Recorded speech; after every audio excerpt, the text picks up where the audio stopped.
Oi, olá gente, tudo bom? Começando aqui mais um vídeo do arquivo pra vocês, onde eu sempre trago casos criminais, mistério e todas essas coisas. E hoje nós estamos em clima natalino, não é mesmo? Então eu fiz um especial de Natal, não com um, mas com dois casos num vídeo só pra vocês. E assim, é muito difícil achar casos que aconteceu no Natal, crime, essas coisas. Graças a Deus, né, que tem pouco, mas eu consegui achar dois, então eles são poucos, não tem muitos detalhes, então eu resolvi trazer dois porque...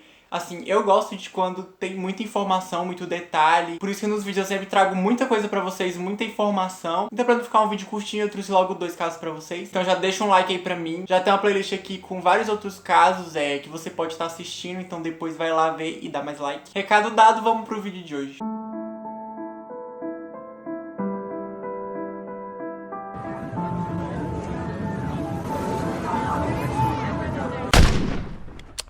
Então, Bruce Jeff Pardo nasceu em Vale de San Fernando e formou-se na Escola Politécnica John Guy Francis em Sul Valley, Los Angeles, e na Universidade Estadual da Califórnia. Então, no ano de 2004, o Bruce ele conhece uma mulher chamada Sylvia Orza. Então, eles se envolvem, acabam tendo um relacionamento, e lá pelo ano de 2006, eles acabam se casando. E juntos eles tiveram 3 filhos. E depois de mais ou menos um ano de casados, eles acabam se separando. E ninguém sabe ao certo, assim, por que o fim do relacionamento, mas algumas pessoas especulam que antes do Bruce ter esse relacionamento com a Sylvia, ele teve um filho de um outro relacionamento e ele escondeu esse filho da Sylvia. E assim, ninguém sabe qual foi a razão, mas ele escondeu que ele tinha um filho, então muita gente acha que foi por esse motivo. Então o Bruce sai de casa e a Sylvia vira a guardiã legal dos filhos, entendeu? Então era assim, 3 crianças pra ela cuidar, então as coisas não eram fáceis. Então ela tenta abrir uma conta conjunta com o Bruce, mas ele acaba se recusando. É uma conta que eu digo é uma conta bancária. Então depois do divórcio, o Bruce ele não tava nem aí pros filhos, ele queria assim que a Sylvia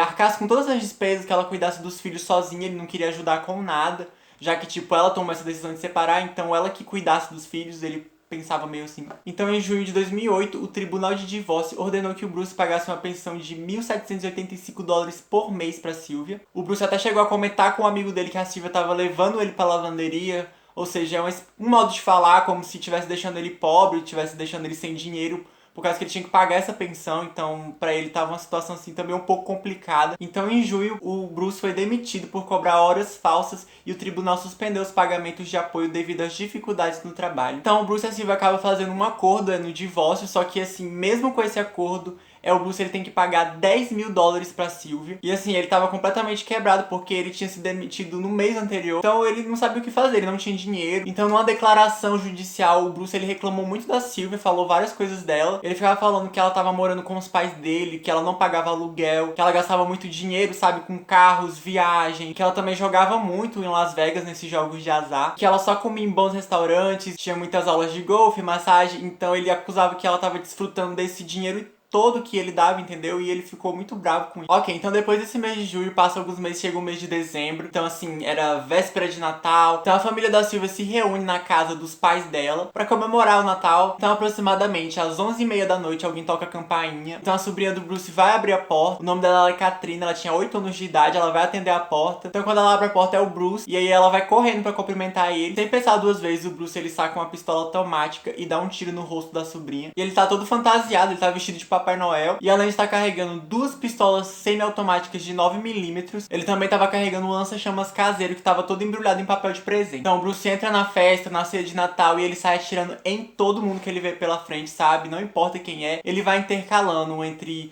os tiros e o lança-chamas, então ele tá descontrolado. As pessoas que tentavam fugir eram baleadas, e as pessoas que não morreram com tiro, elas morreram queimadas. Ao todo, o Bruce acabou matando 8 pessoas, incluindo a sua ex-esposa Sylvia, de 43 anos, seus ex-sogros Joseph e Alicia Ortega, de 80 e 70 anos, seu sobrinho Michael Ortiz, de 17 anos. A sobrinha dele, que foi baleada no rosto, ficou gravemente ferida, mas ela não morreu. Então a Katrina, de 8 anos, que abriu a porta, ela ficou ferida, internada, mas felizmente ela não morreu. Então assim, essa casa que tava acontecendo, ela era de andar, ela tinha 2 andares. E no momento assim que tava acontecendo toda essa confusão, uma mulher de 20 anos pulou na sacada, tentando correr o que tava acontecendo. Ela acabou quebrando o tornozelo. Então, como eu disse, o Bruce ele matou 8 pessoas, mas não foi todo mundo que tava na festa. Lá tinha mais de 25 pessoas. Então um dos sobreviventes consegue escapar no meio da confusão e ele vai até a casa de vizinhos pra pedir ajuda. Então ele pega um telefone e consegue chamar a polícia. Os bombeiros também são acionados, então chegou lá mais de 80 bombeiros, que o fogo assim já tava enorme. As chamas já estavam de 40 a 50 1,50 pés de altura. Então era um incêndio assim muito grande, eles levaram cerca de 1 hora e meia pra apagar tudo. Então demorou um pouco, então assim, as vítimas que estavam lá, elas foram completamente carbonizadas e elas só foram identificadas pela arcária dentária e por dados médicos. Então antes da polícia e dos bombeiros chegar, o Bruce já tinha saído, ele já tinha ido embora. Ele tinha alugado um carro, então ele entra no carro, lá ele tira toda a fantasia que ele tá de Papai Noel, coloca as roupas dele normal, então ele dirige pra casa do seu irmão que ficava em Silmar, cerca de 48 quilômetros de Covina, Califórnia, onde tinha acontecido todo esse massacre. Então ele fica lá escondido na casa do irmão dele. Então a polícia rapidamente começa as buscas, as vítimas dizem que foi o Bruce, que eles conheciam, entendeu? Ele era uma pessoa assim da família, então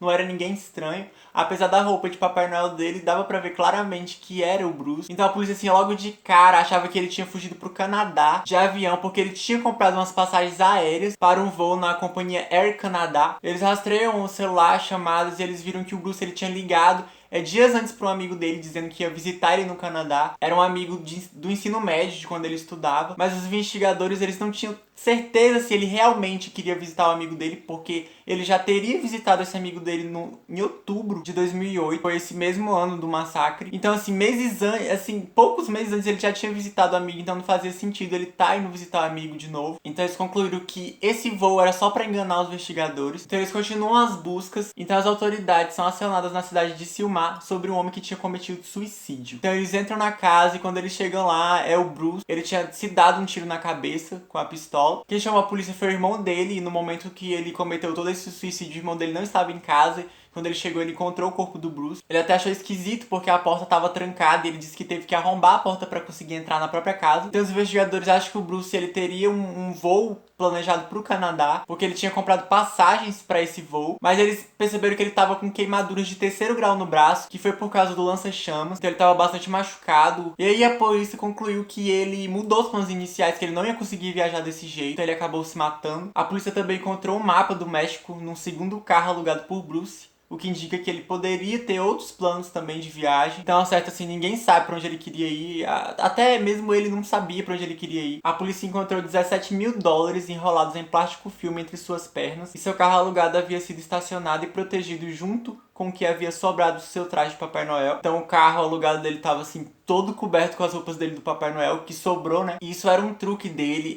A roupa tava tipo em volta de um dispositivo, que quando ela fosse tirada, ela ia acionar esse dispositivo, que ia lançar fogo e ia destruir o carro. Então era como se fosse uma espécie de bomba caseira, tipo um carro-bomba. O carro tinha sido deixado a 1 quadra da casa do irmão dele, e o carro foi destruído pelo esquadrão antibomba. Também foram recolhidos da cena do crime 4 pistolas de 13 tiros, todos detonados, e pelo menos 200 munições. Na casa do Bruce, na cidade de La Crescenta, Montrose, a polícia descobriu 5 caixas vazias de pistolas semiautomáticas, 2 espingardas e um tanque para armazenamento de gasolina. Então esse foi o caso do Bruce, foi um massacre assim no Natal, sim, horrível mesmo. E agora a gente vai pro segundo caso de hoje, que é sobre o Marshall Richlife. E esse cara era um ex-presidiário que ele morava numa cidade chamada Cisco, no Texas, antes de ser perseguido e preso por outro assalto ao banco na cidade de Valera, no Texas também. E assim, o Marshall ele tinha sido condenado assim por uma longa prisão, mas ele acaba recebendo liberdade condicional. E mesmo ele saindo assim, ele não resolveu mudar de vida, ele quis continuar com os crimes. Então ele começa a planejar um assalto a banco. E tinha um banco na cidade de Cisco, que era a cidade que ele morava antes. E ele queria muito assaltar esse banco, então ele começa a pôr em prática. E tinha que ser esse banco, ele colocou isso na cabeça. De início ele planejava roubar o banco de Cisco com seu irmão Lee,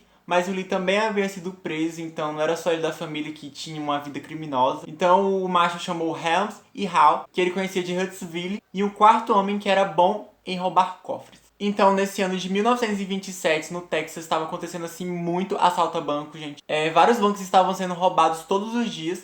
E em resposta, a Texas Banks Association havia oferecido a recompensa de $5.000 a quem atirar em um ladrão de banco durante o crime. Então, se você visse um ladrão roubando e você atirasse nele, você receberia $5.000, porque assim, tava demais. E o macho sabia que se ele retornasse para a cidade de Cisco, ele seria reconhecido imediatamente, porque ele era um criminoso assim, meio que famoso. Então ele decide se disfarçar de Papai Noel. E como era época de Natal, as pessoas não desconfiariam de um Papai Noel, então isso ia acalmar todas as suspeitas do pessoal do banco. Então eles roubam um carro em Wichita Falls, que era a cidade que eles estavam. Então eles viajam para Cisco e chegam lá no dia 23 de dezembro. Eles chegam, assim, lá pela manhã, assim, é bem cedo. Então quando o grupo vai se aproximando do banco, o macho coloca a roupa dele de Papai Noel, que ele havia pegado emprestado da senhora Midge Tellett, que administrava a pensão onde eles estavam hospedados em Wichita Falls. Falls. E esse banco que o Marshall queria assaltar, ele ficava na Avenida D, que era tipo uma avenida principal que tinha várias coisas, várias lojas. E ele vai andando até o banco vestido de Papai Noel e ele para pra cumprimentar as pessoas, conversa com as crianças. Então já era lá pro meio-dia, era véspera de Natal, a cidade tava toda em clima natalino,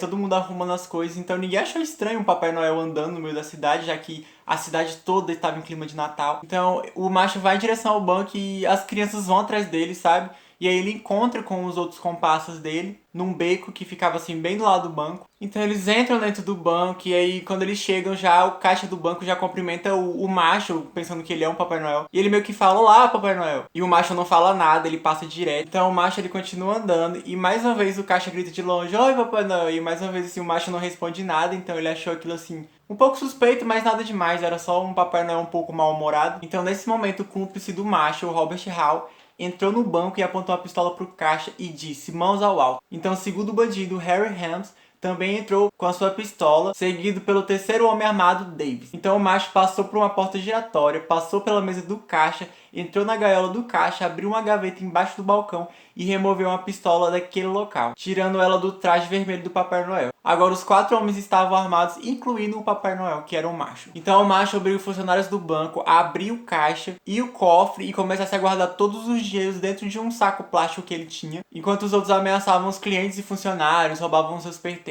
Então o macho pegou o dinheiro do caixa e tentou abrir um cofre. Então a mulher chamada senhorita MB e sua filha de 6 anos, Frances, entraram no banco na esperança de ver o Papai Noel, sem saber que um assalto estava em andamento. Então, quando essa mulher ela entra com a filha dela, ela percebe que tá tendo assim um assalto que não é o Papai Noel mesmo.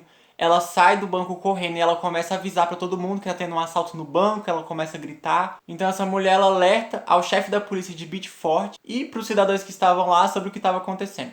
Então o chefe de polícia, Beach, pega o revólver e ele começa a instruir os policiais do RT, Regis e George, a cobrir a porta dos fundos do banco. E ele ficou lá no beco, enquanto o policial Carmichael posicionou perto de outro beco que corria atrás do banco e cruzava o primeiro. Então, quando os cúmplices do macho estavam lá ameaçando as pessoas, o macho pegou o que ele pôde e saiu do banco. E assim, vários tiros começaram a acontecer, dos bandidos contra a polícia. Então, muitos civis correram para as lojas de ferragem que tinham ali por perto e pegaram pistolas, rifles, para tentar ajudar meio que os policiais. Então, uma bala atingiu um caixa na mandíbula e outra atingiu um cliente no banco na perna. Então, os ladrões começaram a forçar os reféns, as pessoas que estavam no banco, de correr em direção ao carro deles. Eles queriam fazer reféns, queriam que os tiros não pegassem nele, então eles estavam usando as pessoas como escudo. E várias dessas pessoas foram feridos durante o tiroteio, incluindo Alex Spears, que era o presidente do banco. A maioria dos clientes escapou. No entanto, os ladrões conseguiram pegar 2 meninas de refém. Eles usavam as meninas como escudo, então eles entram no beco, entram no carro e vão embora. Durante a fuga, eles mataram 2 pessoas, o chefe Beechford e o deputado George Carmichael. Foram baleados mais de 5 vezes. 6 outros civis ficaram feridos. O Davis ficou gravemente ferido, que era aquele que era bom em roubar bancos. Ele foi ferido durante o tiroteio. E o macho acabou sofrendo só 2 ferimentos, um no queixo e outro na perna. Então o policial Reeds correu pra delegacia, ele pegou um rifle e começou a perseguir os bandidos a pé mesmo. Então os bandidos começaram a fuga, fugindo para o sul da Avenida D, que era a avenida que eles estavam. Mas aí eles perceberam que o combustível estava quase acabando, porque eles tinham esquecido de encher o tanque. Então um policial consegue atingir um dos pneus dele com um tiro. E assim, gente, não era só a polícia que estava atrás dele, a cidade inteira. Tava todo mundo correndo atrás do carro. Então você pensa só,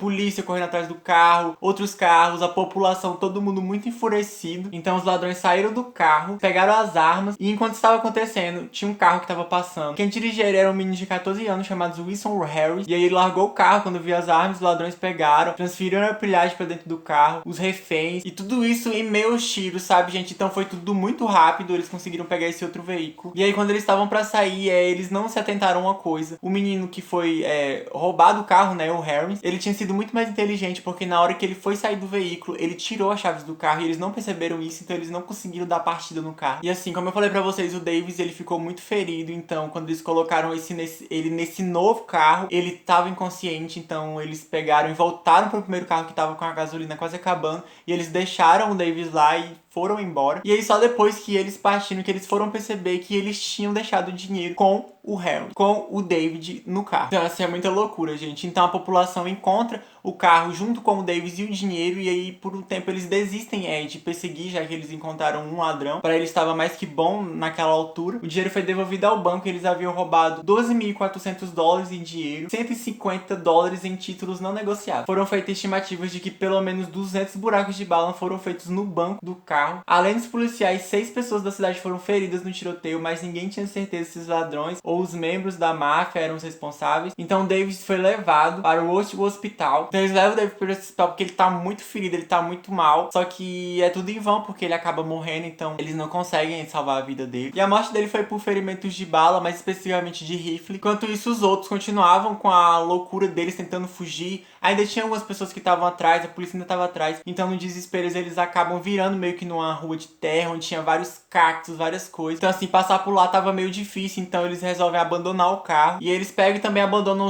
as duas meninas reféns que eles estavam fazendo. Eles decidem ir correndo a pé mesmo e deixam tudo pra trás. Então eles vão até o lugar que... Então xerifes policiais vão até o lugar que eles abandonaram o carro, eles encontram lá. E durante essa perseguição, alguns cidadãos encontraram uma mala e uma pilha de roupa que eles estavam usando, todas manchadas de sangue. E apesar dos esforços da polícia e de tudo, os bandidos eles conseguem fugir, eles não conseguem pegar eles. Então na manhã do dia seguinte eles conseguem roubar outro carro e a perseguição continua durante todo o sábado e durante toda a noite de sábado. Então nesse carro não era eles que estavam dirigindo, eles estavam forçando um rapaz a dirigir, chamado Carl Wiley. E aí durante essa perseguição, o pai do menino ele acaba tirando de espingarda pra tentar parar os bandidos, só que ele acaba tirando no próprio filho dele. Então eles se escondem e tipo, depois da noite inteira se escondendo, eles não tinham mais comer, tudo que eles tinham pra comer parece que eram laranjas. Eles decidem voltar pra Cisco, porque assim eles pensam que ninguém vai procurar eles lá por lá, já que eles pensam que eles estão longe, então eles querem retornar pra cidade. Então eles soltam o Wiley, então eles soltam o menino, devolvem o carro e eles roubam outro carro. Só que assim, gente, eles estavam muito feridos, muito machucados, então eles não estavam aguentando mais. Também eles não comiam, sabe? Então esse esforço deles voltar pra cidade é em vão. Os policiais acabam achando, pegando ele. E assim, é difícil pra vocês falar onde foi, como foi, porque esse caso é muito antigo. Então assim, o que tem de informação nele é só o básico mesmo. Eles foram pegos pela polícia. Então o macho, ele foi encontrado, ele tava com nada mais, nada menos que 6 ferimentos de bala. E apesar dele estar com todos esses ferimentos e não comerem há dias, os 3 sobreviveram. O Helms foi o segundo a ser julgado depois de Marshall. Ele foi identificado como que matou os 2 homens da lei e recebeu a sentença de morte no final de fevereiro. Após de um pedido de insanidade mal sucedido, ele foi executado por cadeira elétrica em 6 de setembro de 1929, em Huntsville, no Texas. E diz que na última refeição dele ele comeu repolho, linguiça, tomate, café, torta. Foi a sua última refeição. E o Hal foi o último a ser julgado e ele se declarou culpado pelo assalto à mão armada.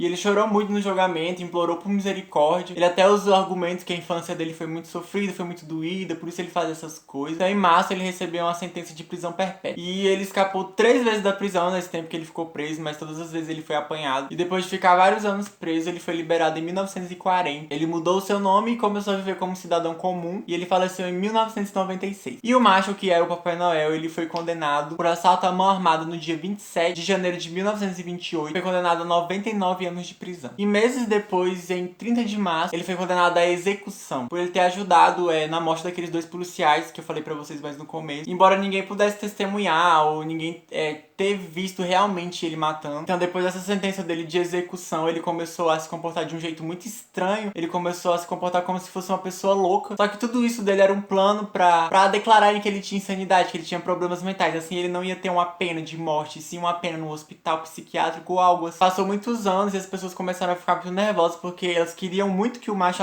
ele fosse executado logo por tudo que ele fez. Então no dia 18 de novembro, enquanto ele aguardava a sua execução, o macho fingiu que tava com paralisia, tentando convencer os carcereiros que ele não tava bem. Aí ele falava para as pessoas levar ele pro banheiro, limpar ele, dar banho, dar comida, que ele não tava conseguindo fazer essas coisas sozinho. Então ele conseguiu enganar 2 carcereiros enquanto eles tentavam ajudar ele. Ele pegou uma arma que tava em cima de uma mesa e eu não sei porque tinha uma arma perto de um assassino, assim, livre. E ele feriu fatalmente um dos carcereiros chamado Jones, então ele acabou morrendo com os tiros. E ele entrou numa briga com o segundo, assim, lutando bravamente, tentando se saltar, tentando escapar. Essa parte eu não entendi muito bem, mas eu sei que tinha várias pessoas vendo ele fazer isso, era como se fosse meio que ao ar livre, ele ia ser executado, então meio que ele não tava preso. Só que eu não entendi bem, porque as pessoas não ajudaram, eu só sei que elas viram, mas não fizeram nada. Então no dia seguinte, depois que tudo passou, depois que eles conseguiram contém o Marshall, a multidão começou a se reunir. Se reuniram quase 2.000 pessoas, todos chamando pelo Marshall. Então eles pegam o Marshall, eles amarram os pés e suas mãos, carregando ele pra um terreno baldio, atrás de um teatro. Eles jogaram uma corda sobre 2 postes telefônicos e eles pretendiam pendurar o Marshall. A primeira tentativa falhou quando o nó se soltou e ele caiu no chão. Na segunda vez, eles usaram a corda mais forte e tiveram sucesso. Então a população meio que linchou e enforcou e matou o Marshall. E as últimas palavras dele foram: "Perdoe-me, rapaz." Então ele foi declarado morto 20 minutos depois do seu enforcamento, às 9h55 do dia 19 de novembro. Então naquela mesma noite, outro carcereiro que o Marshall tinha atacado naquela briga morreu naquela mesma noite. E nenhuma dessas pessoas que linchou o Marshall, que foi a população, jamais foi condenado por nada disso. Então esse foi o caso especial de Natal. Eu espero que vocês tenham gostado, sabe? Deu muito trabalho pesquisar essas duas histórias, principalmente essa última, que ela era muito grande, eu tive que resumir ela bem, ela é muito confusa. Eu peguei ela de um site americano, então as traduções elas não são muito certas, então eu tenho que reformular tudo. Mas esse caso tem muita coisa, se você pesquisar nunca vai parar de parecer coisa, apesar dele ser um caso bem antigo. Mas se você gostou, dá um like aqui pra mim, se inscreve no canal e até o próximo vídeo.